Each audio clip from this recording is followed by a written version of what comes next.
सभी को राधे राधे। आइए सुनते हैं सत्यनारायण की कथा पार्ट वन। के कर्मों के अनुसार उनके दुखों से सत्यनारायण कथा पार्ट टू इस प्रकार के नेक्स्ट वीडियो में सुनिएगा। कैसे मनुष्य जन्मेंगे? राधे राधे। आइए सुनते हैं। इस प्रकार के कलिकाल में मनुष्य जन्मेंगे। भागवत कथा न रुचेगी जिन्हें न शास्त्र की बात पे ध्यान न धरेंगे। पढ़ेगा अंग्रेजी कहाएंगे साहब होटल में मदपान करेंगे। करी खंडन तीर्थ मंदिर नहीं पुण्य कथा दान करेंगे। कभी चंचल क्रिया पर आई चाहे घर की घरनी का नामान करेंगे। अबला तन देख ज्वान सभी निज मात पिता को नहीं चाहेंगे। भांग धतुर अफीम नशा में निरंतर फिरेंगे। भांग धतुर अफीम नशा में निरंतर फिरेंगे। मंत्र पूजा विधान और मंत्र परस्पर बात यही करेंगे। सब झूठ है और बिगड़े फिरेंगे बिन पंथ के बिन घाट के चंचल। ऐसे ऐसे प्राणी कलिकाल के मनुष्य जो जीव जंतु है नाना प्रकार के दुखों को भोगेंगे। भगवान की कथा को भगवान के पूजन को नहीं करेंगे। जो भक्ति होगी वहां पे भक्ति नहीं करेंगे और सब साहब हो जाएंगे। और जो पूजा विधान मंत्र है सब कहेंगे झूठा है, सब झूठा है। ऐसे ऐसे कलिकाल के मनुष्य हो जाएंगे और भांग धतूर अफीम नशा में सर्वदा निरंतर रहेंगे।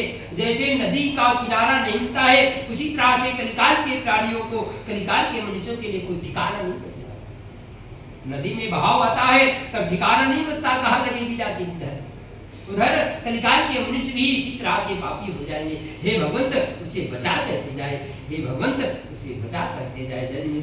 जय जन मन रंजन पाप प्रभंजन सुखकारी मुनि संता चंचल नर नारी यत दुख भारी है। कल के जो मनुष्य है चंचल हो जाएंगे, बड़े दुखों को भोगेंगे। हे भगवंत बचाइए बचाइए। तो भगवान कहते इसे बचने के लिए भगवान श्री सत्यनारायण कथा है। जो भगवान श्री सत्यनारायण कथा को करेगा क्षत्रिय वैकुंठ धाम को प्राप्त करेगा। तो नारद जी कहते इस पुण्य को कैसे करना, इस पुण्य की कथा की विधि क्या है, व्यवस्था क्या, किसी भी दिन किसी भी समय कभी भी किया जा सकता है। भगवान की कथा करने के लिए कोई देर तारीख समय नहीं निश्चित है, फला दिन आएगी तब कथा सुनिए। भगवान की कथा जब मन में भाव आ जाए, एकादशी पूर्णिमा संक्रांत अमावस्या किसी भी दिन किसी भी समय कभी भी। तो नारद जी कहते हैं व्यवस्था कोई एक टाइम बताइए, किसी दिन चलो कोई बात नहीं, कभी समय तो निश्चित कीजिए। भगवान की कथा कैसे की जाए? भगवान कहते समय बहुत ज्यादा किसी को जानना है तो सायंकाल की विधि, शाम को कथा, सायंकाल के समय अपने बद्ध बधुओं के साथ बैठ कर कथा सुनो। तो कहते नारद जी कथा कैसे करना मुझे बताइए। तो कहते केला के पत्ता से नए वस्त्र से मंडप सजाओ। मंडप सजाने के बाद भगवान की प्रतिमा को भगवान को फोटो को स्नान कराओ। भगवान को स्नान किससे कराना है? गाय के दूध, गाय का दूध, गाय का दही, गाय का घृत, गाय का घी और शहद। शहद के बाद शक्कर, गंगाजल, गुलाब जल, शुद्ध जल आदि जो भी व्यवस्था आपके पास हो, स्नान की रस वगैरह उसी से भगवान को स्नान कराओ। स्नान कराने के बाद भगवान को फिर श्रृंगार कराओ। अपने शरीर को सजाते क्रीम पाउडर लगाते, उसी तरह से भगवान को क्रीम पाउडर लगाते। पता है भगवान का क्रीम पाउडर कौन सा है? चंदन टीका जनेऊ फूल माला। भगवान को रोज तिलक लगाना चाहिए सबको। भगवान को रोज अच्छे चढ़ाना चाहिए, फूल चढ़ाना चाहिए, भोग लगाना चाहिए। भगवान का रोज श्रृंगार कराओ। श्रृंगार कराने के बाद भगवान को भोग लगाओ। भगवान खाते क्या है? भगवान के खाने की बड़ी विशेषता है। जो मन में आ जाए वो भोग नहीं लगा दो।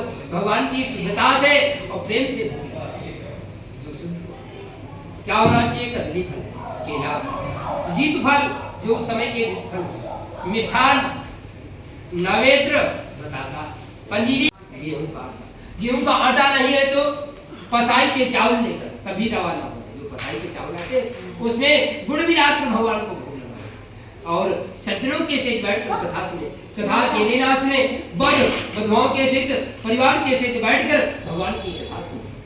तभी हम तो बताइए क्या करते हैं आज के युग में, कथा अकेले भक्ति सुन लो, पापी लोगों को लेकर कथा में कथा कौन लोग आते हैं? तो कथा में एक दो जगह भक्त लोग आते हैं जो बैठकर कथा सुनते हैं। ऐसे तो कथा में ऐसे ऐसे भक्त आते हैं, भगवान की कथा अलग हो रही है, वो तो अपनी कथा अलग करते हैं। तो इसलिए कथा में उन लोगों को बुलाओ जो भगवान की कथा सुनते हो, जो भगवान के पूजन को श्रवण करते हो, ध्यान धरते हो, उन्हीं को बुलाकर कथा सुनो, तभी पुण्य है। ऐसे पाप उत्पन्न हो जाता। सावधान बैठकर जो कथा सुनते हो उन्हीं को लेकर बैठकर कथा सुनो। जो को इस तरह से भगवान की कथा को पुण्य को व्रत को करेगा वो 5 भूतों से छुटकारा मिलेगा। कौन कौन से? कर्म, क्रोध, मद, माया, लोभ। ये सर्वथा उससे दूर भाग जाएंगे। जो मनुष्य इस तरह से भगवान की कथा को पूर्ण को करते हुए अंत में सतपुरी वैकुंठ धाम हो जाएगा। श्री सत्यनारायण भगवान की, बालाजी महाराज की।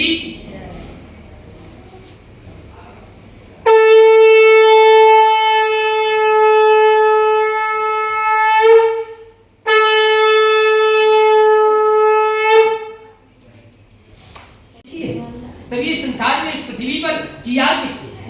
क्योंकि जीवन में आधा भी नहीं कर पाते, दूसरे बता लो भैया ऐसा कर लो, ऐसा कर लो। तो इसके लिए नारद जी क्या कहते हैं, प्रभु इस पूनम को इस संसार में किया किसने है, वो भी बताने की मुझे कृपा कीजिए। तो कहते इस संसार में मित्रों में एक निर्धन ब्राह्मण रहा करते थे, वो काशीपुरी में बड़े भक्त कृष्ण भगवान के भक्त थे। निर्धन ब्राह्मण थे, काशीपुरी में रहा करते थे, भ्रमण करते थे, जो मिल जाए उसी का पाते थे। ब्राह्मण के कर्म है, वेद पठन करते थे, 6 कर्म है, वेद पढ़ना, वेद पढ़ाना, यज्ञ करना, यज्ञ करवाना, दान देना और दान देना भी ब्राह्मण का, किसी से जबरदस्ती दक्षिणा नहीं, जो भाव से मिल जाए वही पाते थे। भगवान सोचने के ब्राह्मण निर्धन है, द्वार द्वार घर घर फिरते हैं, इसे संसार का अहित, ये भी संसार का नियम है। कोई ब्राह्मण, कोई पंडित दुखित रह रहा, जो वेद पठन जानता है वो दुखित रह रहा, तो संसार का अहित। तभी के लिए संसार की जिम्मेदारी होती है ब्राह्मण का। वो पंडित सत्यनारायण एक वृद्ध ब्राह्मण का रूप धारण करके, स्वयं एक वृद्ध ब्राह्मण का रूप धारण करके निर्धन ब्राह्मण के पास पहुंचे और सतानंद से पूछते, हे ब्राह्मण आपको द्वार द्वार घर घर किस लिए फिरा करते हो, तुम मुझसे निसंकोच होकर कहो। तो सतानंद महाराज कहते, मैं ब्राह्मण हूँ, मैं अपने कर्म को करता हूँ, जो भी कुछ मुझे भाव से, जो भी कुछ मुझे प्रेम से मिलता है मैं उसे ही सेवन करता हूँ। ब्राह्मण देवता तो कहते बड़ी अच्छी बात है, तभी तुम दुखित क्यों रहते हो? तो पंडित जी बड़े भाव से कहते, मैं ब्राह्मण हूं, मेरा यही कर्म है, जो भी मुझे मिलता है मैं उसे ही सेवन कर लेता हूँ। तो कहते बड़े अच्छे ब्राह्मण हो, तभी इस कथा को सुनने को किसने की? तो मुझे बताने की, मेरे दुखों को दूर करने के लिए कोई उत्तम व्रत कथा हो तो आप मुझे बतलाइए। तो भगवान कहते हैं तुम भगवान श्री सत्यनारायण व्रत कथा कर लो, उसके करने से आपके सारे दुख छुटकारा मिल जाएगा, छूट जाएंगे। तो सतानंद महाराज कहते उस पुनन को, कथा को पुनन को कैसे करना है, सारा विधान, सारा विधि, सारा वृतांत मुझे बताने की कृपा कीजिए। ब्राह्मण देवता भगवंत सारा वृतांत श्री जो नारद जी को वृतांत बताया था वही पूरा वृतांत सतानंद जी को बताया। इस तरह से कथा भगवान का पुण्य को करना है। सतानंद महाराज मन में विचार करते हैं, हम कथा करेंगे। मन में विचार करके चल दिया, जो सतानंद को देखकर जो लोग दान दक्षिणा देते थे आज वो कपाड़ बनते, मन में विचार करके गया आज कथा करना है, जो लोग सतानंद को देकर कपाड़ बंद कर लेते, आज दान दक्षिणा पैसा कुछ नहीं मिला है, बड़े दुखित हो गए। सतानंद महाराज अपने घर को गए, घर पे जो खाने पीने की व्यवस्था थी वो भी सब खत्म हो चुका है। अब भगवान का संकल्प वादा करके आए, कथा करना है, कथा कैसे करें? पंडित जी बड़े व्याकुल रहे रात भर, प्रातः कर फिर सुबह उठे हैं, फिर संकल्प करते हैं प्रभु आज जो भी कुछ मुझे दान दक्षिणा पैसा धन मिलेगा उसी से कथा और भंडारा करेंगे, घर में खाने की व्यवस्था कर लीजिए। वादा क्या, संकल्प क्या करके जा रहे हैं भगवान से, कथा और भंडारे का नाम लेकर चल दिया। भगवान का नाम लेके जैसे चले, प्रभु की दया से जो लोग सतानंद को देकर कपाड़ बंद कर लेते थे आज वो लोग बुला बुला कर दान को देकर वो लोग बुला बुला का दान दक्षिणा दे रहे हैं। प्रभु की ऐसी कृपा होती है जीवन में, जिसपे भगवान की कृपा हो जाए उसे संसार की जरूरत नहीं कृपा करते। वही सतानंद को जो लोग कपाड़ बंद करते थे आज दान दक्षिणा पैसा आज सब कुछ मिला है। सतानंद महाराज शाम को घर पर आए, भगवान की कथा करते। ये जीवन में खाली कथा में नहीं होता, हमारे भी जीवन में स्थिति है। हम सोचते हैं फला आदमी की मदद नहीं करेंगे, हम मदद नहीं करेंगे, हमको बड़ा परेशान करता है, या इसको दान दक्षिणा भिखारी ब्राह्मण को नहीं देना, ये भी रोज मांगने आता है। तभी वो दरवाजे आ जाता है, बिना सोचे समझे उसके पास लेके पहुंच जाते हैं। मन में भाव चलता नहीं देना, तभी लेके शरीर पहुंचा देता है, पता नहीं होता। उसकी मदद नहीं करने जाएंगे तभी पहुंच जाते, सबसे पहले आगे पहुंच जाते।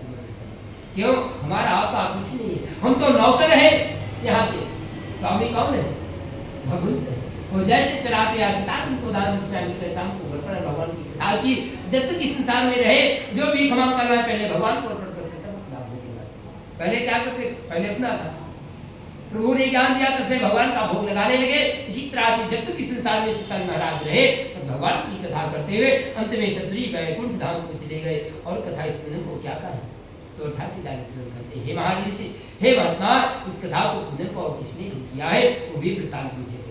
तो कहते इस कथा को पूजन को इस संसार में बड़े भक्त कुशल भगवान के प्रेमी एक लकड़ी बेचने वाला लकड़हारा रहा करता था। एक दिन लकड़हारा लकड़ियों को लेकर जा रहा था। लकड़हारे के मन में भाव आया, आगे पंडित जी का घर है, उनके घर में चलो ब्राह्मण के घर में, वहाँ पर कुछ तो जलपान मिलेगा। वहाँ पर जाकर क्या देता, वही कभी ब्राह्मण जो घर घर फिरा करते थे, आज परिवार के से गाँव के से बैठकर कथा सुने, भगवान का पूजन करे। ऐसा देखकर लकड़हारा कहता है, हे भिखारी ब्राह्मण, आप तो घर घर फिरा करते थे, ये पैसा रुपया धन आदि की सामग्री कहाँ से ले आए? चोरी वोरी की क्या? अब पंडित जी का शब्द क्या होना चाहिए? भगवान के भक्त में और सामान्य मनुष्य में थोड़ा ही अंतर होता है। भगवान के भक्त के पास कोई भी सामग्री आ जाए, उससे पूछो ये तुम्हारी सामग्री, वो कहता नहीं मेरी नहीं, प्रभु की दया से काम चल रहा है। और सामान्य मनुष्य के पास कोई भी एक छोटी भी सामान ले आता, भैया ये तुम्हारा है, कहता हाँ मेरा है। तुम्हारा, हाँ हमारा है, तुम्हारा है भी नहीं। शैतान महाराज क्या कहते, तुमने क्या कहा मुझे भिखारी ब्राह्मण, मैं आज भी भीख मांगता हूँ, जो भी भिक्षा मांगने से मुझे मिलता है उसी से प्रभु को करता हूँ। तुमको घर द्वार भवन आदि जो भी कुछ दिख रहा, ये कुछ मेरा नहीं है, ये सब भगवंत का है, सब प्रभु का है, मैं तो भिखारी हूँ। तो शैतान महाराज कहते स्पंदन की जो भी, और लकड़हारा कहता है स्पंदन की जो भी विधि वृतांत है मुझे बताने की कृपा कीजिए। स्पंदन की जो भी वृतांत था कथा की सामग्री पूरी लकड़हारे को बता दी गई। लकड़हारा लकड़ियों को लेकर चल दिया, मन में संकल्प करता है लकड़ी बेचने के बाद जो धन पैसा आदि मिलेगा उसी से भगवान की पूजन की कथा को अवश्य करेंगे। भगवान का नाम लेकर जैसे चला, भगवान की दया से लकड़हारे को लकड़ी बेचने से रोज से ज्यादा धन के पैसे की फल की प्राप्त होगी। लकड़हारा आनंद हो गया, बड़ा प्रसन्न हो गया। लकड़हारा प्रसन्न होकर अपने घर हो गया। घर पर जाकर लकड़हारा भगवान की कथा कर रहा है। लकड़हारा मंत्र नहीं जानता है, कथा कर रहा है। मंत्र लकड़हारा विधि नहीं जानता, भगवान की कथा कैसे करना है, कथा तो कर रहा है। अब तो लकड़हारा कथा कैसे करना, भगवान भी मंत्र नहीं जानते। मंत्रहीनम क्रियाहीनम भक्तिहीनम, भगवान मंत्र नहीं जानते। अवाहनम ना जानम ना विसर्जनम जानम, भगवान अवाहन नहीं जानते हैं, ना विसर्जन ही जानते हैं। भगवान बताओ क्या जानते हैं? आपका भाव जानते हैं। आपके अंदर प्रेम भाव है तो मिट्टी का ढेरा उठाकर भगवान को पवा दो, तो मिट्टी का ढेरा पा लेते हैं। मन में प्रेम नहीं है, मन में भाव नहीं है, 56 भोग लेके बैठे रहो, ले दे सीता। लकड़हारा लकड़ी बेचने के बाद जो भी कुछ मिले उसी से भगवान को रोज भोग लगाने लगा। जब तक इस संसार में रहा तब तक भगवान की कथा करते हुए अंत में सत्री वैकुंठ धाम को चला गया। स्कंद पुराणे रेवाखंडे सत्यनारायण कथा द्वितीय अध्याय समाप्त। श्री सत्यनारायण भगवान की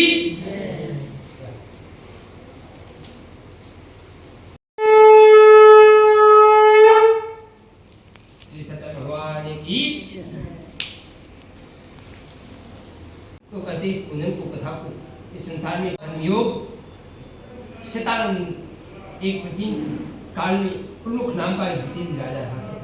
भद्रशिला नदी के किनारे बैठकर भगवान की कथा को भगवान की पूजा करता था। ब्राह्मण को गौदान और दान दक्षिणा आदि देकर दान पुण्य करता था। उसकी पत्नी कमल के मुख वाली सुंदर सती सावित्री थी, वो धर्म की प्रतीक थे। दोनों भद्रशिला नदी के किनारे बैठकर भगवान की कथा कर रहे थे। उसी समय एक साधु नामक व्यापारी आ गया। व्यापारी नौका को रोकर राजा के पास गया और राजा से पूछता है, महाराज आप ये कौन सा पूजन, इस पूजन के करने से लाभ क्या है? ये कौन सा पूजन कर रहे हो, इस पूजन के करने से लाभ और फायदा क्या है? व्यापारी कोई भी बात जानता है, व्यापारी किसी प्रकार का हो, वो कोई भी बात करता है तब उसके शब्दों में व्यापार तो लग जाता है। वो व्यापार साधु पूछता है पूजन करने से, इस पूजन को पाठ करने से फायदा क्या है, लाभ क्या है, मुझे बताने की कृपा कीजिए। तो राजा कहता है ये कोई साधारण पूजन नहीं, ये अत्यदृष्टि भगवान नारायण भगवान विष्णु का पूजन है जो संतान तक देने की कृपा करते हैं। पति बिन सुनी मांग है, पुत्र बिन घर सुना, दो मुक्ति के मार्ग है, दुख दूना, ये दोनों देने वाले भगवत हैं। पुत्र और पति जिसकी शादी नहीं हुई वो भी काम ना कर ले, उसके विवाह मंगलकारी हो जाते हैं। और जिसके घर में पुत्र ना हो वो भी कर ले, उसके पुत्र संतान तक देने की कृपा रखते हैं। ऐसे भगवान श्री सत्यनारायण कथा है। तो कहते इस कथा का वृतांत जो विधि है मुझे बताने की कृपा कीजिए। इस कथा की जो पुनः की विधि सामग्री पूरा वृतांत साधु नामक बढ़िया को बता दिया गया। बढ़िया ने वृतांत को जानकर साधु अपने घर को गया, घर पर जाकर अपनी पत्नी को संतान देने वाले वृद्ध को बतलाया है। इस बात का संकल्प करता है जब हमारे संतान उत्पन्न होगी तो मैं भगवान की कथा को, भगवान के पुण्य को अवश्य करेंगे। भगवान की कृपा से थोड़े दिन में साधु की स्त्री लीलावती गर्भवती हो गई और 10वें मास में अति सुंदर एक कन्या का जन्म हुआ। वह कन्या जैसे शुक्ल पक्ष का चंद्रमा बढ़ता है उसी तरह से वह कन्या बड़ी होने लगी। लीलावती कहती है तो हमारे संतान उत्पन्न हो चुकी है, कथा पुण्य आदि मंगल कार्य कर लिया जाए। साधु कहता इसके छठी पर जन्मदिन में बर्थडे में अधिक धन पैसा खर्च हो चुका है, व्यर्थ में धन खर्च करना ठीक नहीं है, भी नहीं करता। बाद में कथा होगी कन्या बड़ी होने लगी, कन्या का नामकरण संस्कार कराया गया। नामकरण संस्कार के लिए भी या आचार्य जी पंडित जी है, पंडित जी बड़ा विचार करके उसका नाम का के अक्षर से रखते हैं। नाम सदैव आचार्य से पंडित से पूछ कर करना चाहिए। यदि आचार्य से ना पूछो तभी कोई दिक्कत नहीं, तो भगवान का नाम लाकर रख दो वो भी रहे। तो भगवान का नाम पुत्री है तो देवी का नाम या माता पिता का नाम लगाकर रख दो अपने बच्चे पे, वो भी शुद्ध नाम कहलाता है। अब तो चौथी विधि आ गई, नीचे रखो एक एक दीपक उठाकर नाम वाला तो ये अब तो चौथी विधि आ गई। बता चौथी विधि नहीं बता, सबको पता है चौथी विधि कलिकाल की हैं। माता बहनों का जो है उत्तर प्रसन्न उसी का नाम बच्चे का स्वाहा। ऐसे नाम नहीं रखना चाहिए जीवन में भूल कर भी। क्यों राम राम जपो तो कौन मिलेंगे, राधे राधे जपो तो कौन मिलेंगे, राधे ही मिलेंगे। दुर्योधन को जपोगे तो दुर्योधन ही घर में उत्पन्न होंगे। आज हर घर में क्यों दुर्योधन उत्पन्न है, उच्चारण शुद्ध नहीं है, शब्दों की मर्यादा नहीं है। के लिए जीवन में शुद्धता होना चाहिए। तो इस कन्या का नाम पता क्या रखा गया, कलावती। क्यों माता का नाम था लीलावती तो उसका नाम माता के नाम से रखा गया। कन्या बड़ी हो गई, कन्या विवाह तक आ गई। साधु ने कन्या की विवाह आदि मंगल कार्यक्रम कर दिए, अभी तक भगवान की कथा को पुण्य को नहीं किया। भगवान सोचेंगे कि प्यार से सुधरेगा नहीं, दंड दिया जाए, दंड देने का भगवान विचार करते हैं। साधु पता क्या करता है, अपने दामाद को लिया, एक बगल में चंद्र के राजा थे वहां पर जाकर व्यापार करने लगा। व्यापार करने लगा, भगवान सोचेंगे सुधरेगा नहीं। भगवान श्री सत्यनारायण स्वयं चोर बन गए। चंद्र के राजा के नगर में व्यापार कर रहा था साधु, भगवान वहीं पे जाकर चोरी करने लगे। भगवान जैसे चोरी करके भगे हैं तो राजा के सिपाहियों ने चोर साहब को दौड़ा लिया है। चोर साहब धन को लेकर, पैसा को लेकर जहाँ साधु दामाद बैठे हुए थे उनके पास धन को रखकर चोर साहब गए। तो राजा के सिपाही किसको पकड़ेंगे, चोर को पकड़ेंगे या जिसके पास धन रखा हुआ। साधु दामाद को पकड़कर जेल के अंदर कर दिया और घर में जो खाने पीने की व्यवस्था थी कलावती लीलावती के पास वो सब चोर साहब उठा ले। जीवन में दुख आता है तो सब तरफ से 10 दिशाओं से आता है, और सुख आता है तो तुम किसी का बुरा करो जाके मन में सोच लो आज फला जाकर गलत करना है तभी सही हो जाता, समय अच्छा हो। और समय अच्छा नहीं है तुम किताब भी अच्छा करो जाके, आज सोचो अच्छे से बात करेंगे मामला गड़बड़ हो, तभी गड़बड़ हो जाता है। क्यों हमारा आपका कुछ नहीं है, ये प्रभु की सच्ची बात है। वो जीवन में जैसे चलाते हैं उसी तरह चलना है। कलावती लीलावती घर घर फिरते भीख मांगते, कैसे फिरते, धनहीन फटे तितले कपड़े लिपटे अति भूख पीड़ित दीना है। फिरते फिरते उठते कभी चंचल बिना चित मलिना है। चित मतलब मन भी मलिन हो गया है और समाज की फटकार सुनती है, इधर उधर सुनती है और समाज से डरती कोई पहचान ना पाए। ऐसे डरती हुई कलावती लीलावती घर घर फिरते, सुबह 4 बजे जाती कोई जान ना पाए। एक दिन कलावती कन्या एक घर में गई सायंकाल में, वहाँ पे भगवान की कथा हो रही थी। कथा को श्रवण करने के बाद कलावती कन्या देर रात्रि से घर को लौटी तो कहती है पुत्री इतनी देर तक तू कहाँ रही, तुम्हारे मन में क्या चल रहा है, तुम्हारे मन में क्या है, इतनी रात तक कहाँ घूमती रही। तो कलावती कन्या कथा सुन के आई थी। कथा का पूरा विस्तार बताया भगवान की कथा को सुन के आई। कथा का जैसे विस्तार बताया, लीलावती को अपने पति का पूर्व पूजन कथा याद आ गई जो संकल्प किया था। तो कलावती लीलावती दोनों ने भगवान की कथा, कलावती लीलावती भगवान की कथा बताओ कैसे करें, उनके पास व्यवस्था कुछ थी, कथा क्या करते हैं, जो कथा कलावती सुन के आई थी वही प्रसाद लेकर भगवान को अर्पण कर दिया। प्रसाद में से प्रसाद को अर्पण कर दिया है। कलावती कन्या ने भगवान के प्रसाद को अर्पण करके और वादा करती है, प्रभु मेरे पति दमाद जब भी घर को आएंगे तो मैं आपकी फिर से पूजा करूंगी। भगवान सोचने लगे बड़ी अच्छी बात है, एक बात तो भोग लग गया है, आगे का निमंत्रण भी मिल रहा है। भगवान श्री सत्यनारायण उसी समय तुरंत चंद्रकेतु राजा को सुनने दर्शन देते हैं। राजन, आपके नगर में दो चोर बंद है, उन्हें कायदे से मुक्त कर देना, और जो धन का तुमने ले लिया है वो सब धन नहीं वापस दे देना। ऐसा नहीं किया तो तुम्हारा रात का धन सब नष्ट हो जाएगा। राजा प्रातः काल सुबह 4 बजे उठता है, आदेश करता है दोनों बड़ी पुत्रों को बंधन से छुड़ा करने आओ। साधु दमाद दोनों जेल से छूट कर आ रहे हैं, उम्र में विचार करते हैं राजा क्यों बुला रहा है। राजा के मन की बात को कौन नहीं जानता है, पहले तो बंदी भाई, अब क्या जाने हो। पहले तो राजा ने जेल में बंद कर रखा है, अब तो पता नहीं क्या करेगा। अब क्या जाने हो, शीश तो नहीं कटेगा, फांसी लगे है, प्राण नहीं रहेगा। अभी तक जेल में थे, तो लगता सर कटेगा या तो फांसी लगेगा, प्राण तो नहीं बचेंगे। चंचल कैसे सिद्ध हो अपनों काजा, अब भी कौन हमारे करूंगा। हे विधाता, अब राजा क्या करेगा। दोनों डरते हुए राजा साधु दमाद राजा के पास गए हैं। राजा ने उनको देखकर नमस्कार किया। साधु दमाद दोनों ने नमस्कार किया और राजा ने उनका जितना धन पैसा आज सामग्री लेनी थी उसे 10 गुना ज्यादा धन दिलवा दिया है और आज्ञा दी कि अब आप अपने आश्रम को जा सकते हैं। तब महाराज की धन सब कुछ मिल चुका है, इसकी थोड़ी बुद्धि देखी जाए। संसार के बड़े बड़े भक्त भगवान के भक्त होते हैं, उनके पास पैसा धन आदि सामग्री ना हो,